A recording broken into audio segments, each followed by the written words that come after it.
ರಾಜ್ಯ ಕಾಂಗ್ರೆಸ್ ಸರ್ಕಾರದ ವಿರುದ್ಧ ಬಿಜೆಪಿ ಜೆಡಿಎಸ್ ಇವತ್ತು ಪಾದಯಾತ್ರೆಗೆ ಕರೆಯನ್ನು ನೀಡಿದೆ. ಅದರಲ್ಲೂ ಕೂಡ ಸಿಎಂ ಸಿದ್ದರಾಮಯ್ಯ ಅವರ ರಾಜೀನಾಮೆಗೆ ಒತ್ತಾಯಿಸಿ ಹೋರಾಟವನ್ನು ನಡೆಸ್ತಾ ಇದೆ.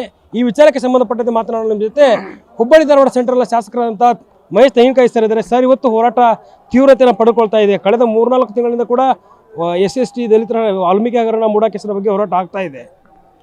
ನೋಡಿ, ಕಳೆದ ವಿಧಾನಸಭಾ ಅಧಿವೇಶನದಲ್ಲಿ ಭಾರತೀಯ ಜನತಾ ಪಾರ್ಟಿ ಒಂದು ಪ್ರತಿಪಕ್ಷವಾಗಿ ಮೂಢ ಹಗರಣ ಮತ್ತು ವಾಲ್ಮೀಕಿ ಹಗರಣವನ್ನು ಭಾಳ ಶಿಸ್ತುಬದ್ಧಾಗಿ ನಾವು ಮಂಡನೆ ಮಾಡುವಂಥ ಕೆಲಸವನ್ನು ಮಾಡಿದ್ವಿ.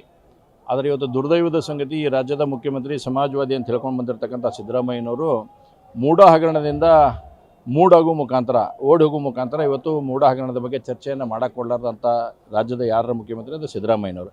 ಕುಂಬಳಕಾಯಿ ಕಳ್ಳ ಅಂದರೆ ನಮ್ಮ ಸೈಡ್ ಹೇಳ್ತೇವೆ ನಾವು, ಹೆಗಲು ಮುಟ್ಕೊಂಡು ನೋಡಿದ ಅಂತೇಳಿ. ಆ ರೀತಿ ಮೂಢ ಹಗರಣದ ಬಗ್ಗೆ ನಾವು ಮಾತಾಡ್ತೇವೆ ಅಂತ ಅಂದ್ಕೊಳ್ಳೇ ಅಧಿವೇಶನವನ್ನು ಒಂದು ದಿವಸ ಮೊದಲು ಮೊಕಟುಗೊಳಿಸ್ತಕ್ಕಂಥ ಪ್ರಯತ್ನವನ್ನು ಇವತ್ತು ಕಾಂಗ್ರೆಸ್ ಸರ್ಕಾರ ಮಾಡಿದೆ.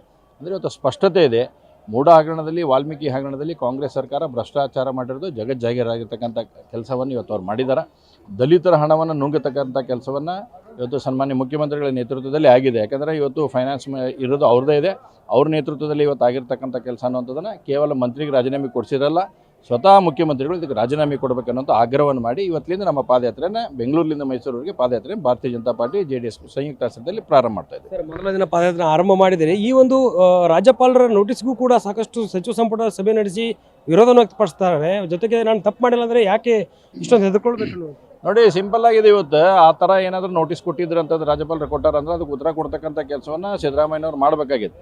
ಆದರೆ ಅವ್ರಿಗೆ ಗೊತ್ತಿದೆ ಇವತ್ತು ನಾ ಏನು ಮಾಡ್ಯಾನೆ ಅನ್ನತಕ್ಕಂಥ ಕೆಲಸ ಸಿದ್ದರಾಮಯ್ಯನವ್ರಿಗೆ ಭಾಳ ಸ್ಪಷ್ಟವಾಗೈತಿ. ಹೀಗಾಗಿ ಅವ್ರು ನೋಟಿಸಿಗೆ ಉತ್ತರ ಕೊಡಲಾರ್ದನ ಓಡಿ ಹೋಗತಕ್ಕಂಥ ಕೆಲಸವನ್ನು ಮಾಡ್ತಾರೆ. ಆದರೆ ಕಾನೂನಿನ ಪ್ರಕಾರ ಏನಾಗಬೇಕು ಅದು 100% ಆಗುತ್ತೆ. ಮುಖ್ಯಮಂತ್ರಿಗಳು ರಾಜೀನಾಮೆ ಕೊಟ್ಟೇ ಕೊಡ್ತಾರೆ ಅಂತ ವಿಶ್ವಾಸ ಇದೆ ನನಗೆ. ಕೊನೆಯ ಪ್ರಶ್ನೆ, ಇವತ್ತು ಕಾಂಗ್ರೆಸ್ ಜನಾಂದೋಲನ ಮಾಡ್ತಾ ಇದೆ. ಬಿಜೆಪಿ ಕಾಲದ ಹಗರಣಗಳ ಹೊರಗಿಡ್ತೀವಿ, ನೀವು ಬಿಜೆಪಿ ನಾಯಕರಿಗೆ ಪ್ರಶ್ನೆ ಕೇಳ್ತೀವಿ, ಉತ್ತರ ಕೊಡಲಿ ಅಂತ ಹೇಳಿ. ನೋಡ್ರಿ, ಭಾಳ ಸ್ಪಷ್ಟ ಆಗೈತೀನಿ. DK ಶಿವಕುಮಾರ್ ಅವರು, ಸಿದ್ದರಾಮಯ್ಯನವ್ರು, ನೀವು ಹಗರಣ ಆಗಿದ್ದೀವಿ, ಉಳಿದವ್ರು ನಾವು ತಿಂದಿಲ್ಲ ನೀವು ತಿಂದಿಲ್ಲ ಅಂತ ಮಾತಾಡುವಂಥದ್ದು ಮಾಡ್ತೀರಿ. ನಿಮ್ಮದೇ ಸರ್ಕಾರ ಐತಿ, ನಿಮ್ಮದೇ ಡಿಪಾರ್ಟ್ಮೆಂಟ್ ಐತಿ, ಕೊಟ್ರಿ ತನಿಖೆಗೆ.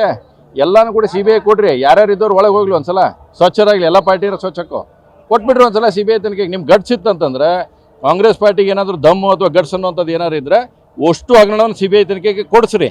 ನಿಮ್ಮವರು ನಮ್ಮವ್ರು ಇದ್ರಂತಿದ್ರೆ ಎಲ್ಲರೂ ಹೋಗ್ಲಿ ಒಳಗೆ ಒಂದ್ಸಲ. ನಿಮ್ಮ ಆಡಳಿತ ಕಾಲದಲ್ಲಿ ವಿರೋಧ ಪಕ್ಷದಾಗ ಕೆಲಸ ಮಾಡ್ತಿದ್ರು, ಅವಾಗ ಏನು ಮಾಡಿದ್ರು? ನೋಡ್ರಿ, ಅವತ್ತಿನ ದಿವಸ ಯಾಕೆ ಮಾಡಲಿಲ್ಲ?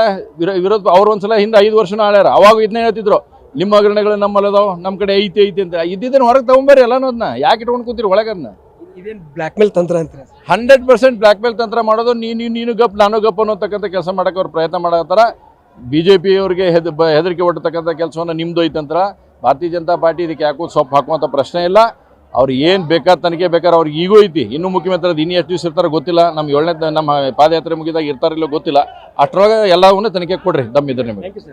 ಇದಿಷ್ಟು ಹುಬ್ಬಳ್ಳಿ ಧಾರವಾಡ ಸೆಂಟ್ರಲ್ನ ಶಾಸಕ ಮಹೇಶ್ ತೆಂಗಿನಕಾಯಿ ಅವರ ಮಾತು. ಕ್ಯಾಮ್ರಾ ಪರ್ಸನ್ ಪಂಪಾಪುರಿ ಜೊತೆ ದುರ್ಗೇಶ್ ನಾಯಕ, guarantee news, Bengaluru. Guarantee news, ಸುದ್ದಿ ಖಚಿತ, ನ್ಯಾಯ ನಿಶ್ಚಿತ.